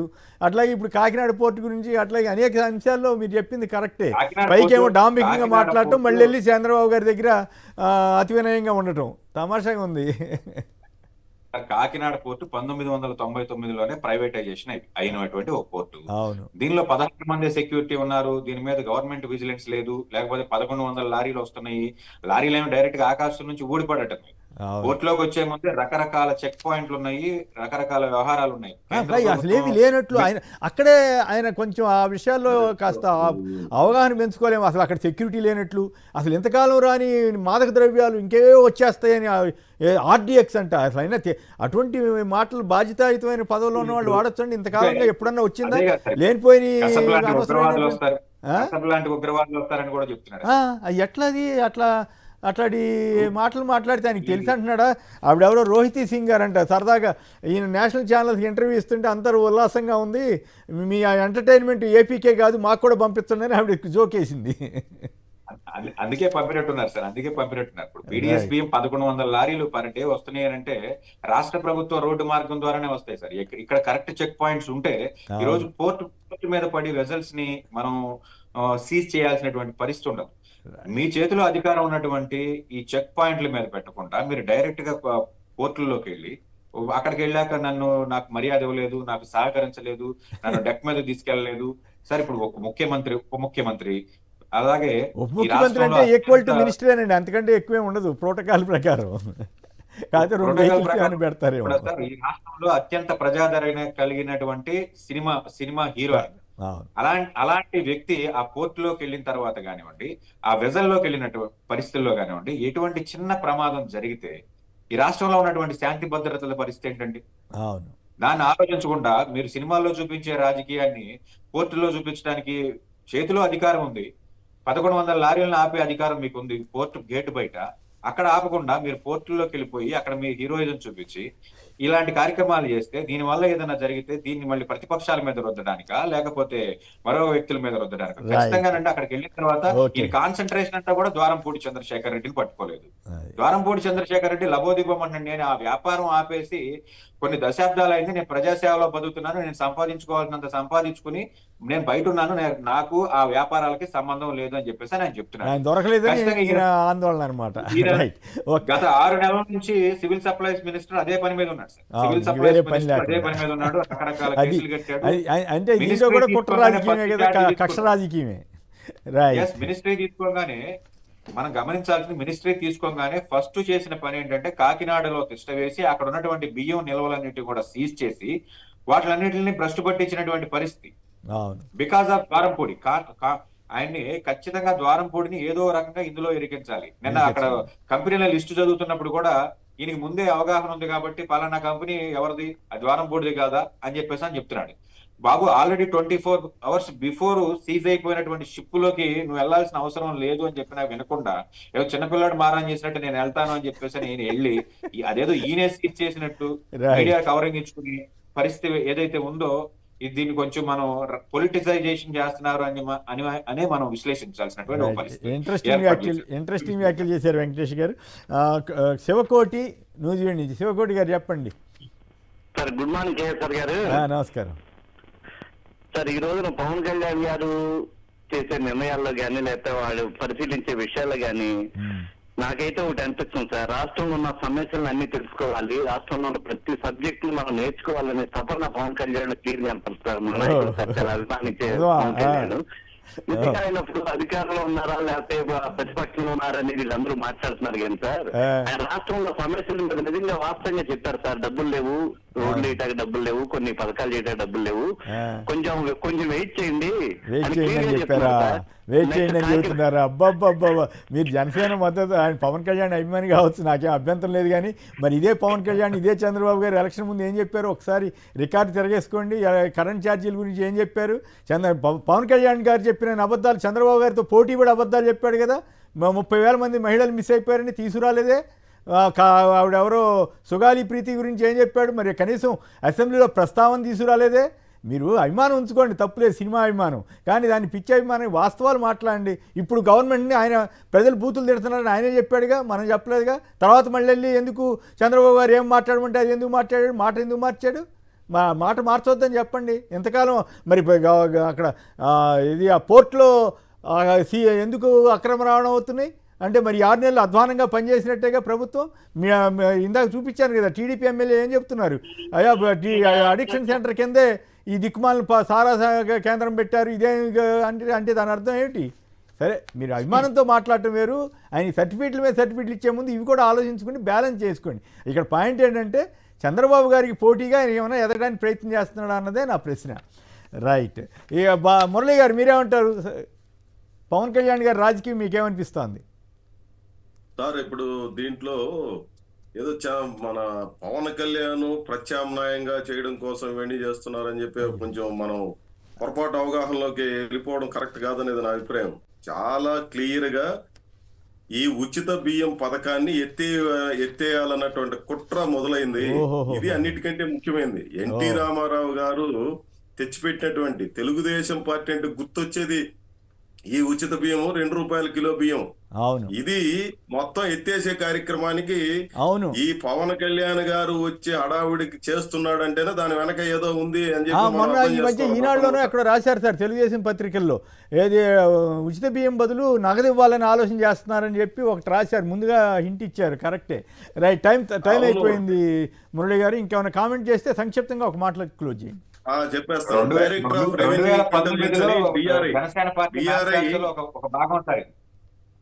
టిఆర్ఐ వాళ్ళు ఒక సూచన చేశారు రాష్ట్ర ప్రభుత్వానికి, మీరు ఈ పథకాన్ని ఎత్తివేసి నగదు బదిలీ పథకాన్ని చేయండి అని. ఆర్థిక శాఖ కేంద్ర ప్రభుత్వాన్ని సంప్రదించింది, కేంద్ర ప్రభుత్వం కూడా అంగీకరించింది. ఇప్పుడు ఈ హడావిడంతా ఎందుకంటే ఈ ఉచిత బియ్యాన్ని అంతా ఇట్లా ఈ రకంగా చేస్తున్నారు కాబట్టి దీన్ని రద్దు చేయాలనే కుట్ర దీంట్లో ఉంది. దాంట్లో ఏమి వేరే ఇదేం లేదు. లేదా మీరు కూడా ఆసక్తికరమైన విషయం చెప్పారు మురళి గారు. ఫైనల్ గా శేఖర్ రెడ్డి గారు సంక్షిప్తంగా ఒక మాటలో చెప్పండి దయచేసి, క్లోజ్, టైం అయిపోయింది. సార్, సింగడు అర్థంకి తిరణాలకు పోను పోయాడు, రాను వచ్చాడు సార్. ఒకే డైలాగ్ సార్. నిన్న పవన్ కళ్యాణ్ గారు పోయిన దానికి సింగడు అర్థంకి తిరణాలకు పోను పోయాడు, రాను వచ్చాడు సార్. ఒకటి సార్, ఆ డిప్యూటీ కి పోర్ట్లు, సముద్ర జలాలు ఎవరి ఆధీనంలో ఉంటాయో కూడా తెలియదు సార్. అవును, పోర్ట్లు, సముద్ర జలాలలో రవాణా మొత్తం కూడా కేంద్ర ప్రభుత్వ ఆధీనంలో ఉంటుంది. అవును, అందుకే అయితే ప్రైమ్ మినిస్టర్ కంప్లైంట్ చేస్తా అన్నాడుగా సార్. అది అతను హీరోగా ప్రొజెక్ట్ చేసుకునే విషయంలో ఆల్రెడీ సీజ్ అయిపోయిన పోర్ట్ ని సీజ్ ద షిప్ అంటున్నాడు సార్. ఇట్లా నుంచి అర్థాలు పెట్టుకొని సీజ్ ద షిప్ అంటున్నాడు సార్. దానికి సైన్ ఉన్నారు కదా సార్ జెండా కూలీలు. వీళ్ళు ఎలివేషన్స్ ఇచ్చుకొని లాలా భీమ్లా అని చెప్పి వెనకాల ఎలివేషన్స్ ఇచ్చుకొని వీడియోలు వేసుకుంటున్నారు సోషల్ మీడియాలో. అంటే చంద్రబాబు గారికి ఇది అర్థం కాదా? ఏంటి ఇతను సొంతంగా చేసేస్తున్నాడు ఇష్టం వచ్చినట్టు అని ఈయన కోపం రాదా? లేకపోతే పవన్ కళ్యాణ్ గారు ఏమైనా కేంద్రం నుంచి ఏమైనా ఆదేశాల ప్రకారం మీకు నువ్వు గో హెడ్ అని ఏమైనా అనుంటారా? సార్, కేంద్రం గో హెడ్ అని ఉంటే ఇతను చేసే చేష్టలకు కేంద్ర ప్రభుత్వమే ఈరోజు చిన్నపోతాం సార్. కేంద్ర ప్రభుత్వం సమాధానం చెప్పాలి. ఆర్డిఎక్స్ వస్తా ఉంటే కస్టమ్స్ డిపార్ట్మెంట్ ఏం చేస్తుంది, ఎన్ఐఏ ఏం చేస్తుంది, నార్కోటిక్స్ డిపార్ట్మెంట్ ఏం చేస్తా ఉంది, కస్టమ్స్ డిపార్ట్మెంట్ ఎట్లా క్లియర్ చేస్తా ఉంది. రైట్. ఏదేమైనా కసబ్ లాంటి వాళ్ళు వస్తా ఉంటే కోస్ట్ గార్డ్ ఏం చేస్తా ఉంది, ఇండియన్ నేవీ ఏం చేస్తా ఉంది. అవును, పవన్ కళ్యాణ్ గారికి ఆ విషయాలు ఏం తెలియమంటారా? రైట్. ఏదేమైనా ఒకటి, ఈ ప్రభుత్వంలో ఒక కోహరెన్స్ లేదు, మంత్రుల మధ్య సమన్వయం లేదు, గందరగోళం, ప్లస్ పోటీ రాజకీయం కూడా మొదలైందేమో అన్న అనుమానం. బీజేపీ వాళ్ళ ఆధ్వర్యంలో ఎదగడానికి పవన్ కళ్యాణ్ అన్న ప్రయత్నం చేస్తున్నాడా? ఇంకోవైపు తెలిసి తెలియక ఏది పెడితే అది మాట్లాడి అనవసరమైన వివాదాలు సృష్టించుకుని ప్రజల్ని గందరగోళం చేయాలని, ఈ సూపర్ 6 హామీలని ఎత్తి కప్పిపుచ్చాలని, అట్లాగే ఇందా మురళి గారు చెప్పినట్టుగా ఆ బియ్యం, ఉచిత బియ్యాన్ని ఎత్తేయడం కోసం ఇదేమన్నా అంతా కలిసి ప్లాన్ చేస్తున్నారు. ఇవన్నీ కూడా భవిష్యత్తులో తేలుతాయి. సింగళూరు వెంకటేష్ గారు, శేఖర్ రెడ్డి గారు, మురళి గారు అందరు కూడా ధన్యవాదాలు. ఇది నేటి చర్చా కార్యక్రమం. నమస్కారం.